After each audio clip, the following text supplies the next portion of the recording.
Bonjour à tous. Dans ce numéro de Marque-Page, nous parlerons de la langue française. Une langue imposée par le colonisateur qui, malgré tout, devient un peu la nôtre. Elle nous sert de langue de communication, de langue de travail, parfois même de langue officielle. Certains vivent le français malgré tout comme une langue de domination, donc une langue de soumission. Et dans tous les cas, le français devient un peu une partie de notre identité. Alors, ce qui a certes des avantages, mais aussi des inconvénients.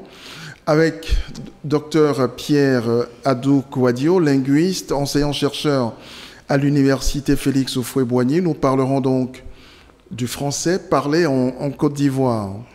Alors, docteur, bonjour et merci d'avoir accepté notre invitation. C'est moi. Comment est-ce que la Côte d'Ivoire a rencontré le français, la langue française? Avant tout propos, je voudrais d'abord vous exprimer toute ma reconnaissance pour l'opportunité que vous me donnez en tant que chercheur de m'exprimer sur le français en Côte d'Ivoire. Maintenant, pour revenir à votre question, je dirais que, comme vous l'avez dit dans vos propos liminaires, le français est un héritage colonial. Le contact des Ivoiriens avec la langue française est essentiellement dû à la conquête coloniale de la France. Donc ça s'est fait dans la brutalité. Dans la brutalité d'une part, et par contrainte aussi du fait que le Blanc avait voulu que l'Ivoirien s'exprime en français pour mieux implanter cette colonisation. Donc pour faire l'historique de la langue française en Côte d'Ivoire, on dira que le français est un héritage colonial, mais dans l'effort d'appropriation de cette langue par les populations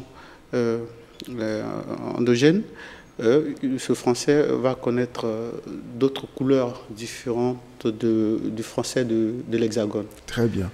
Alors, je dois rappeler que vous avez consacré beaucoup d'ouvrages et des travaux, et puis des travaux de recherche à la langue française, ici en Côte d'Ivoire. Oui. Combien de variétés de langue française, de la langue française, a-t-on en Côte d'Ivoire? On a au moins 4 variétés de français qui sont utilisées en Côte d'Ivoire, qui sont en usage en Côte d'Ivoire. Ça, c'est nouveau, ça. Oui, on a le français standard que vous et moi nous parlons parce que nous sommes allés à l'école, parce que nous avons un niveau d'études qui nous permet de nous exprimer dans ce français. Maintenant, à côté de cela, du fait du contact de cette langue française avec les langues locales, il va naître d'autres variétés locales.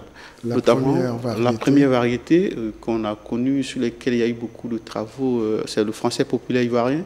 C'est un français un peu archaïque, qui a une syntaxe qui n'est pas trop loin des langues, la syntaxe des langues africaines, qui est utilisée un peu partout, ce qu'on appelle le français populaire ivoirien, en abrégé FPI. Donnez-moi quelques exemples. Pour dire par exemple que cet enfant n'aime pas l'école, on peut se permettre de dire l'enfant là n'entend pas l'école. L'enfant là n'entend pas l'école. Ou bien pour dire par exemple cet homme aime les belles femmes, on peut dire l'homme là content jolie femme, par exemple. Ok? Ce sont des exemples que je donne parmi tant d'autres. Ce français qui est, comme son nom l'indique, un français populaire qu'on rencontre un peu partout au village. C'est un français qui est utilisé par les peu ou les moins lettrés. Que tout le monde comprend. Que tout le monde comprend, ouais, quand même. Que tout le monde comprend, en tout cas, quand vous vivez en Côte d'Ivoire. Et même aussi les immigrés qui sont venus des pays limitrophes, en Côte d'Ivoire aussi, ils l'utilisent aussi. À côté de ce français, on a également le nouchi. Ça, c'est la deuxième variété. Oui, la deuxième variété. Il y a le français standard, ça c'est ce que tout le monde sait, là. On a le français populaire ivoirien, on a le nouchi. Le nouchi, si vous voulez, au début, était considéré comme la langue de la petite et de la grande délinquance des enfants de la rue, qui au fil du temps est sorti de son carcan habituel, de son champ habituel, pour devenir aujourd'hui une variété de français, parce que tout le monde en fait usage.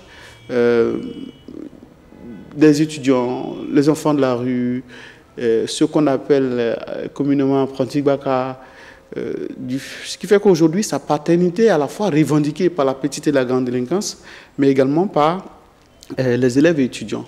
Mais la naissance de Nouchi coïncide également avec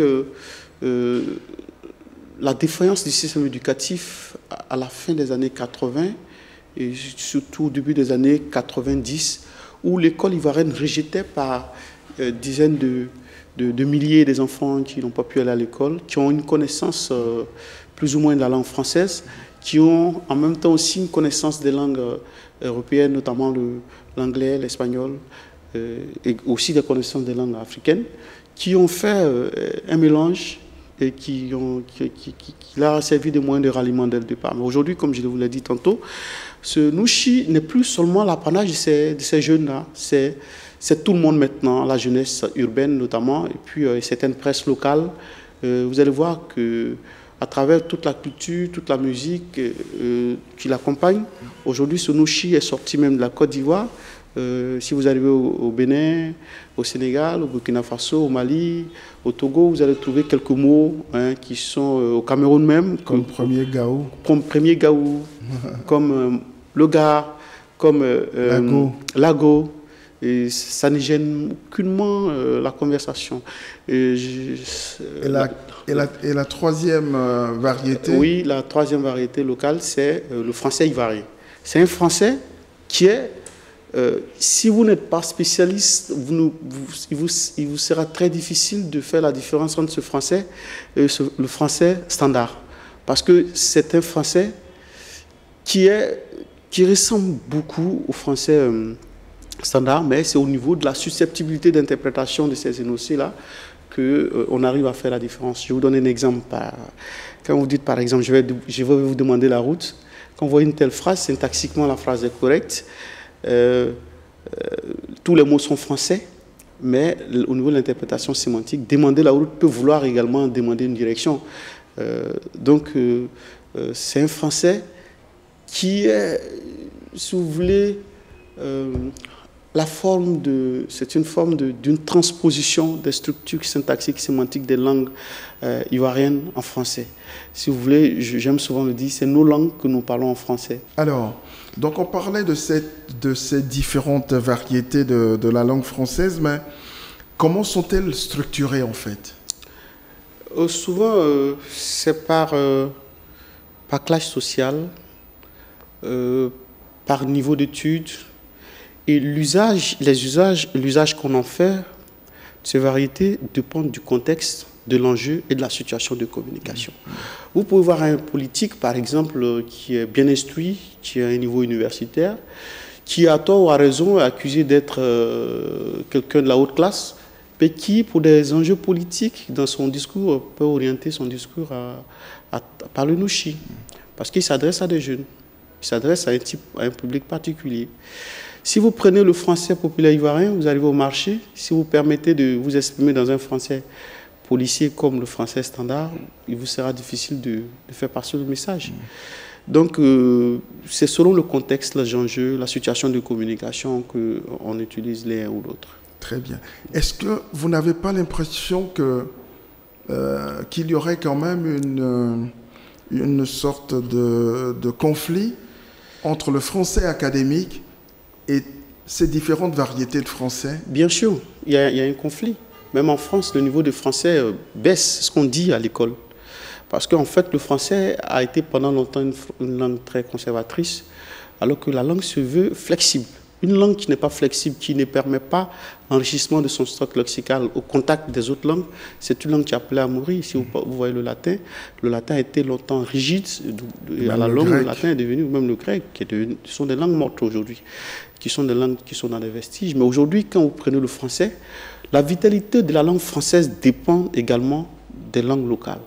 Vous ne pouvez pas empêcher quelqu'un d'utiliser une langue à sa manière. C'est comme ça sont nés les créoles. Peut-être dans 50 ans, dans 100 ans, nous ne serons plus là, mais le Nouchi peut devenir la langue des Ivoiriens. Parce que c'est un effort, il se retrouve dans cette langue. Et il communique mieux ses sentiments, ses idées à travers ce moyen d'expression. Est-ce qu'on devrait enseigner aujourd'hui autrement le français à l'école? Oui, l'enseignement du français langue seconde dans les pays africains, on ne doit pas avoir la même méthodologie qu'en France. Ici, l'enfant, dans les zones rurales, l'enfant qui va à l'école, il a d'abord parlé sa langue avant d'y aller. Donc, il faut tenir compte de ce contexte-là. Mais également, même ceux qui sont à Abidjan, souvent on vous dira qu'ils parlent français. Mais quel type de français? Ou quelle variété de français? Ils parlent un français typiquement à l'école, à la maison du moins avant d'aller à l'école. Il faut tenir compte également de cela pour lui dispenser, pour lui transmettre les connaissances. Très bien. Alors, docteur, pourquoi est-ce que les Ivoiriens ont une relation si particulière avec le français? D'abord, il y a la colonisation. Oui. Parce que la langue française est devenue une langue incontournable. Est devenue une langue incontournable parce que c'est la langue de l'insertion, c'est la langue de l'État, c'est la langue officielle. Donc, c'est une langue puissante. Maintenant, à côté de cela, les Ivoiriens, contrairement à certains pays de la sous-région ouest africaine ou encore de l'Afrique, si vous arrivez en Afrique centrale, on a le Swahili, on a le Lingala dans certains pays. Vous arrivez au Ghana, on a le Twi, on a la Chanti. Vous arrivez au Sénégal, on a le Wolof. Vous arrivez au Burkina, on a le Moré. Au Mali, c'est le Bambara. Mais en Côte d'Ivoire, on n'a pas une de langue nationale qui émerge. Donc, les Ivoiriens se sentent dans l'obligation, parce qu'on a au moins 60 langues qui sont parlées en Côte d'Ivoire, qui sont dans l'obligation d'utiliser une langue de ralliement, c'est le français. Et c'est dans l'effort d'appropriation de cette langue qu'il va naître les autres variétés, dans le but de permettre aux gens de mieux communiquer. Est-ce qu'aujourd'hui, les Africains ne donnent pas plus au français, ne donnent pas plus à la langue française que la langue française ne leur donne? On parlait de la vitalité aujourd'hui de cette langue sur le continent. Quand je prends le cas du Rwanda ou encore du Vietnam. Bien sûr. En fait, comme vous l'avez tout dit, la réponse de votre question se trouve dans vos propos, dans votre question. L'Afrique donne beaucoup à la langue française. Pour moi, l'avenir de la langue française se trouve en Afrique. On a une population jeune, très dynamique, qui utilise cette langue, qui fait vivre cette langue. Mais en même temps, c'est pourquoi nous regrettons que des structures comme l'Agence universelle de la francophonie ou l'OIF, qui finançaient beaucoup cette francophonie, du fait des crises qui ont secoué les pays occidentaux ces dernières années, n'ont pas pu vraiment financer ces recherches comme il faut.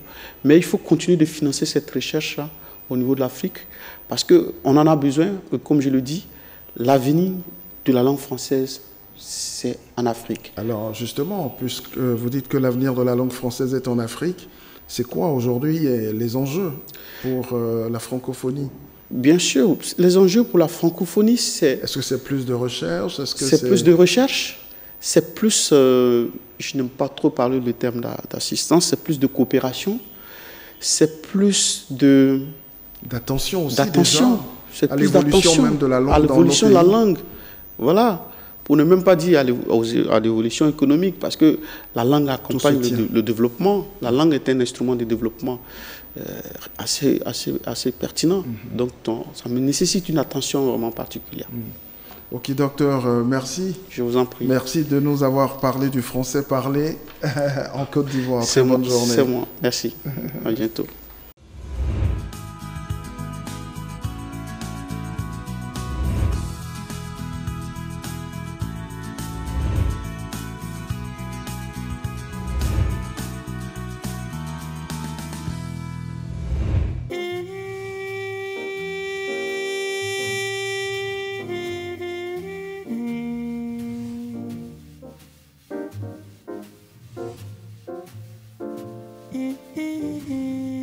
Mm-hmm.